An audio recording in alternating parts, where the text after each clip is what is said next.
All right, it's episode 2. You found it. Welcome back to the channel, or if you're here for the first time, come on in.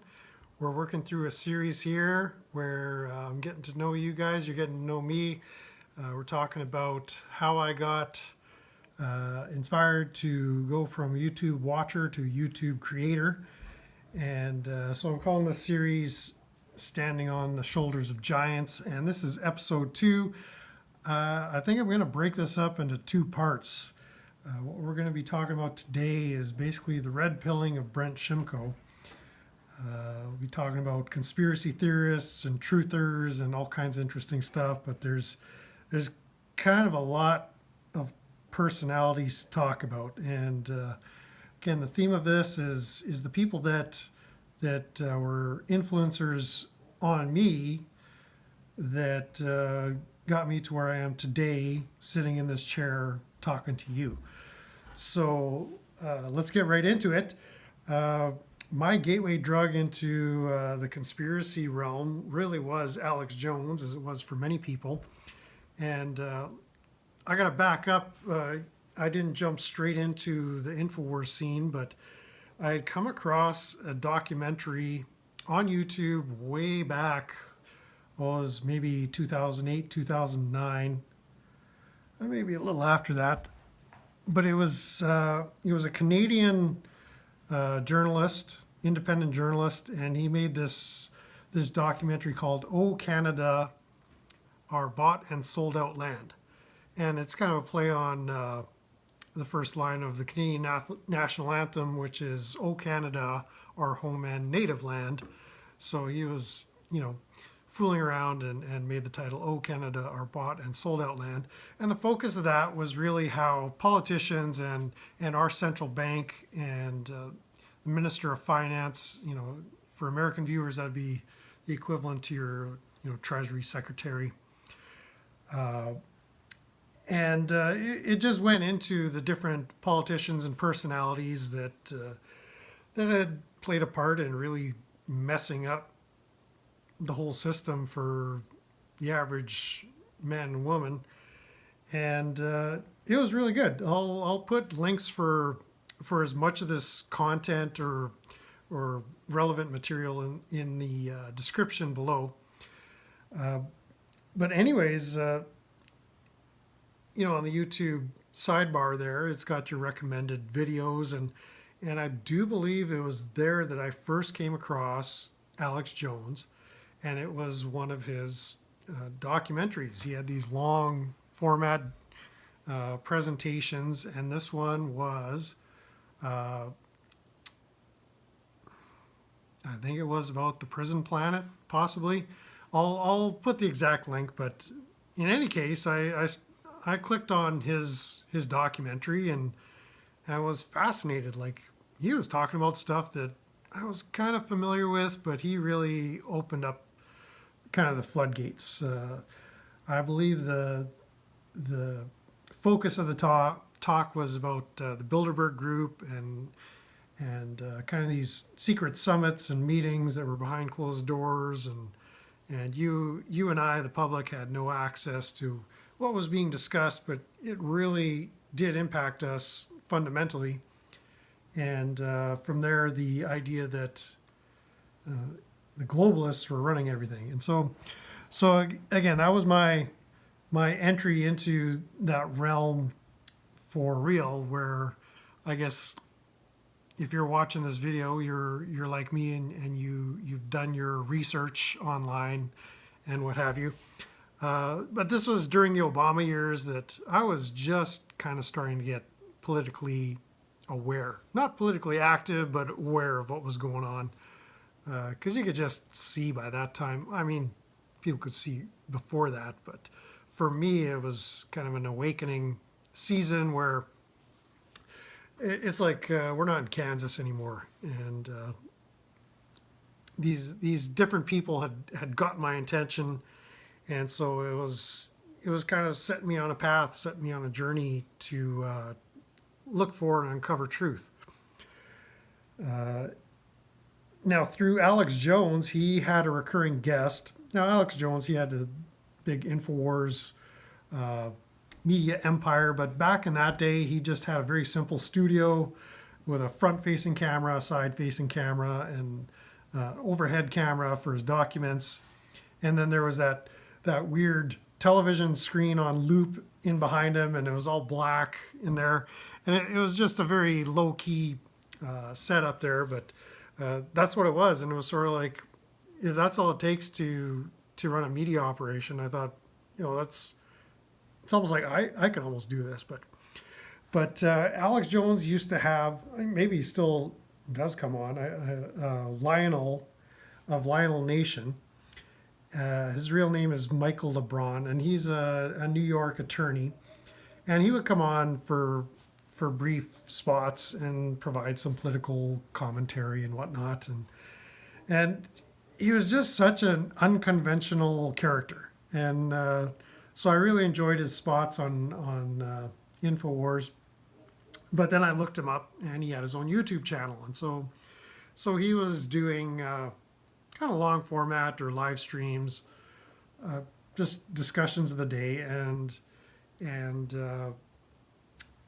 through this time, we transitioned from the Obama years to the rise of Trump and Twitter and fake news.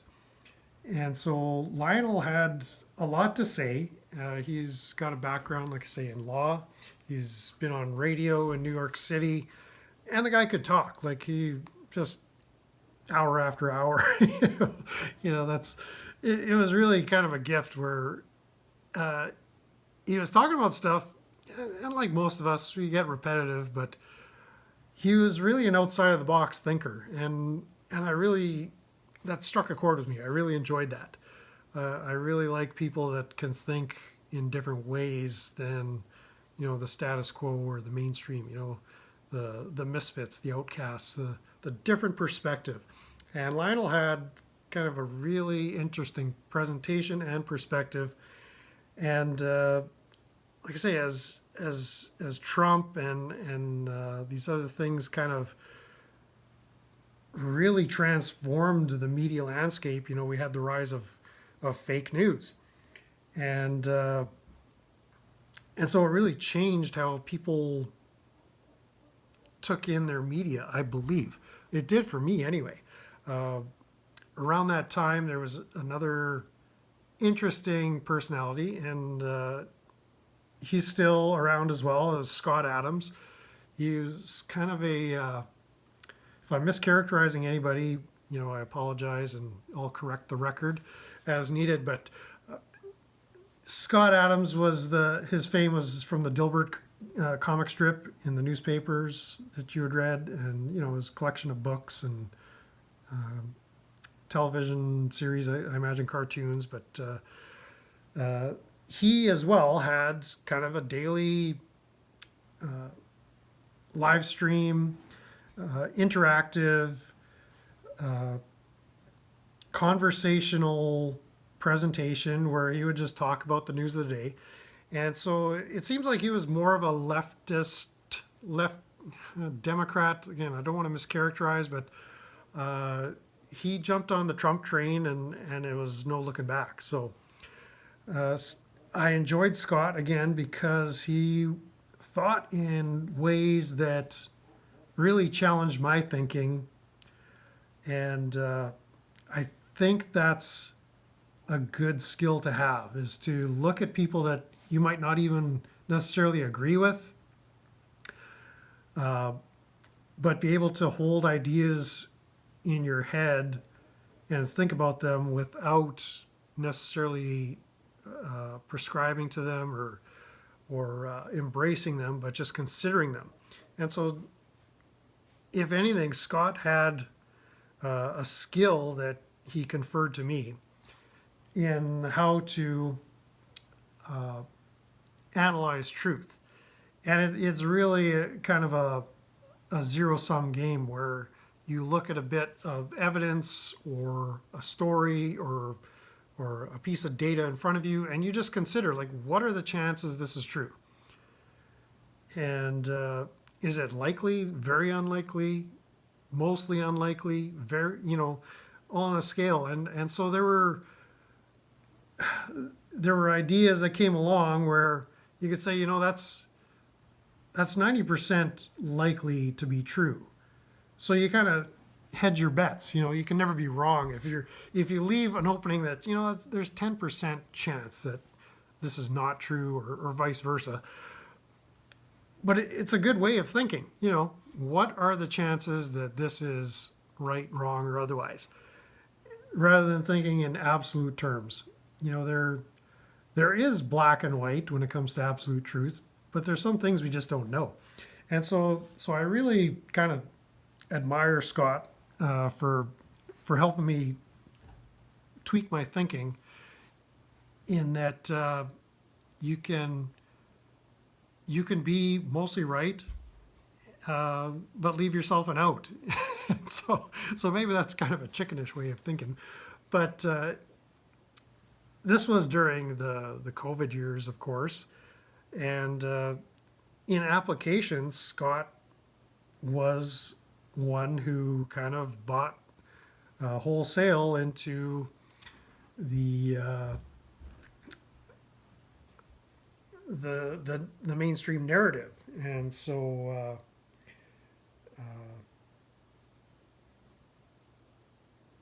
he made the argument that based on the information he had at the time, the decisions he made about his own health were the correct decisions for him at the time. And I respect that.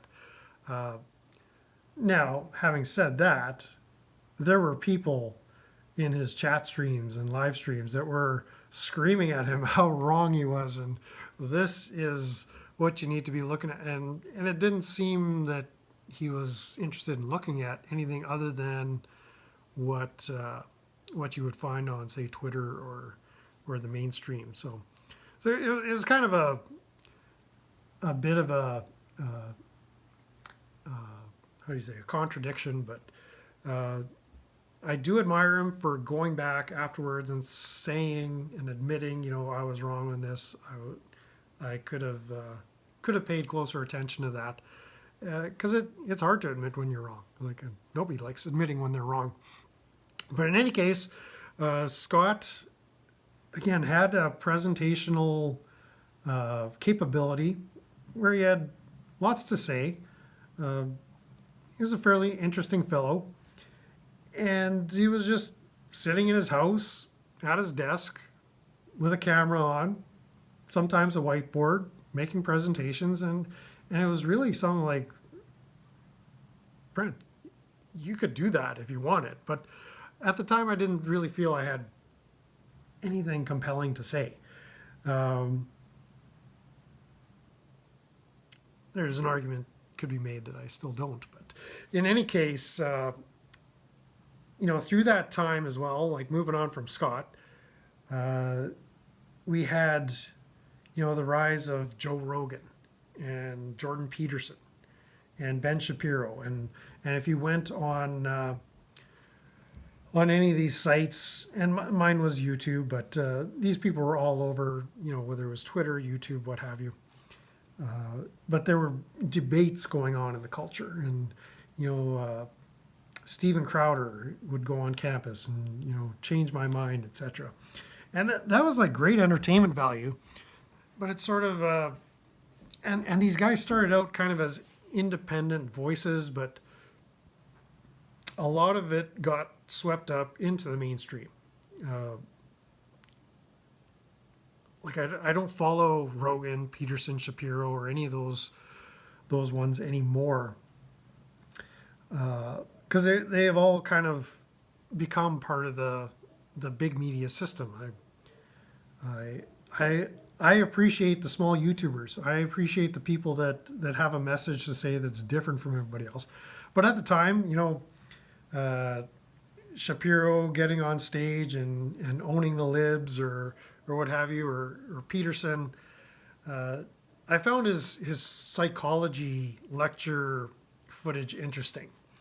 Not so much the controversies he was involved in at university. I forget if it was Waterloo or wherever he was from, but and then the cultural commentary that came after that. I kind of lost interest, but throughout this whole period, like the Obama years, when I started getting involved in more political thought, right up to Trump's first term, we had Matt Drudge that was linking to everything, and I used to enjoy kind of having my morning coffee and looking at Drudge, just see what people were talking about, and I noticed a transition, especially right after or kind of during the first Trump campaign with Trump and Hillary Clinton, that the big media sites were not allowing comments anymore on their sites, or they were curated comments. And I thought, wow, this is a real trend here. They're really clamping down on the ability to control the narrative. And so that was going on here in Canada. Like, for those of you that don't know, I'm in southeastern Manitoba in a rural setting, and it was happening too with the Canadian Broadcasting Corporation, their website, their online presence, or CTV News or Global. Our bigger mainstream television outlets here. You couldn't have the discussion anymore that at one time every media page online had it. They just clamped right down on it. So that was a really chilling effect on speech, that you couldn't even voice your concern over whatever was being discussed. At least you weren't allowed to give an opposing voice. Positive comments, I guess, the curated ones, they still let them go. But what ended up happening, as we all remember, during that season from early 2020 to 2023, is that there was no ability to offer alternative opinions or views. So that drove people away from the big sites like the Twitters and Facebook and YouTube, and there was a migration to places like BitChute and Telegram. So I'll go back to these in a bit, but from about 2019, 2020 on, this idea of live streaming and just long format discussions really took hold. And so another fellow who I mentioned in the last video, episode 1, Curtis Stone, while he developed a off-grid property up in south central British Columbia, so a few doors away from me here, and he started the discussion of all these topics that a lot of these mainstream places at one time had talked about, things that Alex Jones was talking about, but the discussion kind of almost went underground. So Curtis Stone was discussing some very interesting topics, and so I was following the discussion there for a year or two. He'd do a 3-hour live stream and talk about everything under the sun. Things he was doing in his own life, but things that were affecting us here in Canada, things that were affecting you down in the United States and around the world. So just kind of a robust discussion. And through him, excuse me, we're experiencing technical difficulties. Wardrobe malfunction. He had been mentioning that James Corbett, the Corbett Report, was somebody that he was following or had been following for years. So I looked up James Corbett, and turns out he's a former Canadian from Calgary, moved to Japan with his family. I guess he felt Canada just wasn't the place to be. I kind of didn't find Corbin until many years after he had started his media empire, which was kind of the early 2000s. I started tuning in around 2020 or so. But very interesting discussion, and unceremoniously removed from YouTube. Like he was just unable to talk about the things he wanted to talk about. So he has his own site, the Corvette Report. Again, I'll be linking to some of these sites, but you can't find him on YouTube anymore. And he has no intentions of going back. And so, yeah, kind of in the purge years, people did migrate to BitChute, Rumble, Telegram, and just kind of winding up as we're getting just past the 20-minute mark here. On BitChute, I found another very interesting fellow named Cliff High. And I do believe he still has a channel under that name. But there's also another channel that he posts on.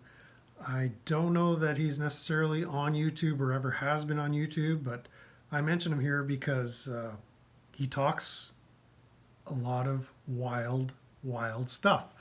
And I recommend him, in air quotes, to go listen just to hear a perspective that you're not going to hear anywhere else. And I don't say I necessarily agree with most or half or any of what he says, but just as a mental exercise, give it a listen and do what you will with it. Along those lines, too, I want to go back to a fellow that I discovered maybe in 2010, 2012, somewhere in there. But this is a fellow, a Christian minister that I found through some Christian ministry programming. And his name is Bill Schneblin, or William Schneblin. And I found him giving these talks on what was called the Prophecy Club.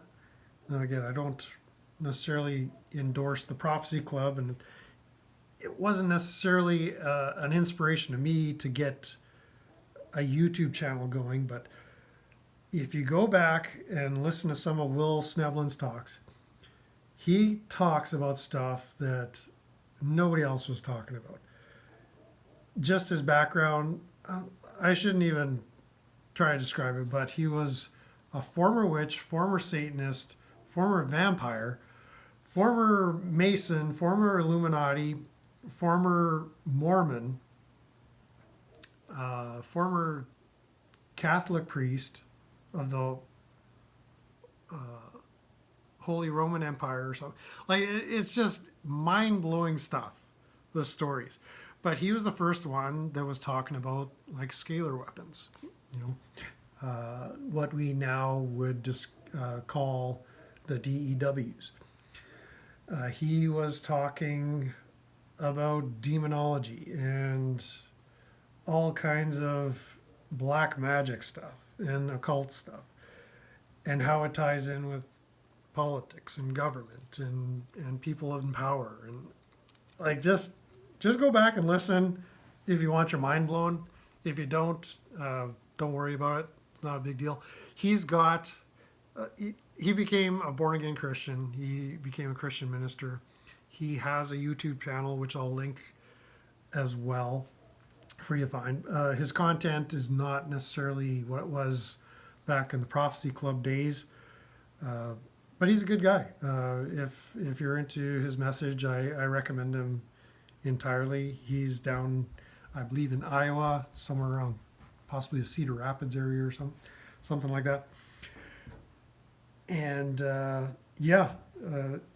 again, he was kind of a one-man show that kind of bolsters someone like me to think, yeah, you can just switch on a camera and start talking to it and get your message out there. Like it is really this easy.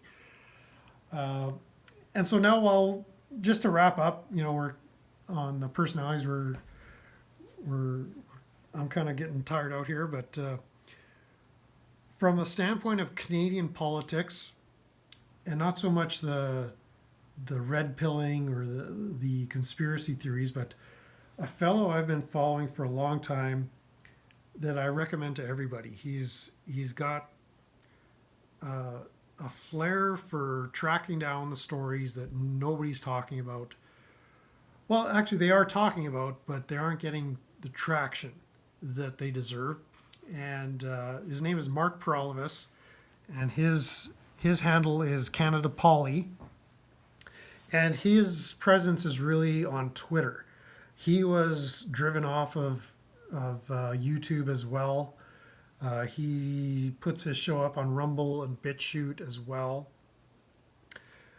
And I've been tuning in daily for years. He does a daily show where he essentially combs through the Twitter feed of what's happening in Canadian and politics, as well as world politics. A lot of American politics does impact us here in Canada, especially in recent times. I'm making this video in February of 2025, and there's a lot going on. And Mark has a flair for humor. He's got a way of just telling it the way it is. Very straight shooter. And I encourage you all to go listen to him. And again, very much an inspiration that, not necessarily doing a political show, because this isn't going to be a political channel by any means. Or maybe it will. We'll see. I don't want to spill any beans yet. But check him out. Canada Poly. He's got his story on. He's got his own website as well. I think he even wrote a little book. How he lost his YouTube channel and why. And it's what we need to be doing is standing up for each other, sticking with each other, and supporting each other, giving the shout outs where we can to get people aware of the discussions that are really important. And Mark has done a better job than most anybody, at least in Canadian politics. And so, if there's any Americans out there that want to know about Canadian politics, I'll give you a little primer, maybe a video or two from now, just so you can understand our system. But Canadian politics was always so boring to me. Like, there was nothing going on here that made any sense. But then Justin Trudeau and his socks and his hair moved into the House of Commons, and it's just been upside down world ever since. It's just clown town up here. For you viewers that are watching from around the world, like we're basically, as Canadians, being held hostage by a mercenary government here. We're in a failed state, essentially. This incompetent Marxist regime just refuses to give up power, and nobody seems to care. Like it's just kind of the way we do it here. So whatever, help me. Somebody please send help, but not Trump. We don't want that help. Actually, I'll do another video too of how Trump could take over Canada if he wanted to, but again, that's for another video. But anyways, I think I want to end it there as far as the YouTubers that helped me or helped nudge me in the direction of doing this YouTube channel as a project. I've got a busy enough life here running things on the farm that this is just a hobby at this point. It's things I can talk about in my spare time. Hopefully keep you entertained. But yeah, it's really cool to be on this journey. I want to thank, first of all, my subscribers that have been following me up to this point. I really appreciate the support. And to you, if you found this video, if there's something interesting that you're finding here, just go ahead and hit that like button and go ahead and subscribe. It doesn't cost anything. I offer a complete money back guarantee on your subscription. If you don't like what you're seeing, I will refund 100% of what it cost you to click that button. So just do me a favor and click on that subscribe. And really, themes are going to be emerging as we go through this channel. Something you may have picked up in this video is that I gravitate towards interesting people. I suppose we all do, but I'm just sharing with you the people that I've found interesting. And having said that, I might find somebody interesting for a short season and then move on, or not find value in the message anymore. But I hope that I could be an interesting person to some of you out there, and we could begin to have an interactive discussion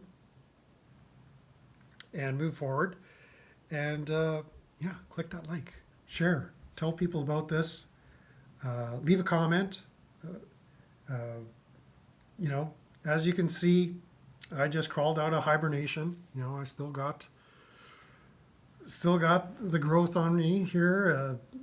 We'll start trimming up as the weather starts to cooperate. There's lots of stuff to do around the homestead here. We'll do some more shooting outside. We'll take you for a farm tour one day when my phone battery doesn't freeze up after 2 minutes. But yeah, it's going to be fun. I look forward to it. And with that, I think we'll leave it there until part 2 of episode 2. All right. Have a great one, everybody.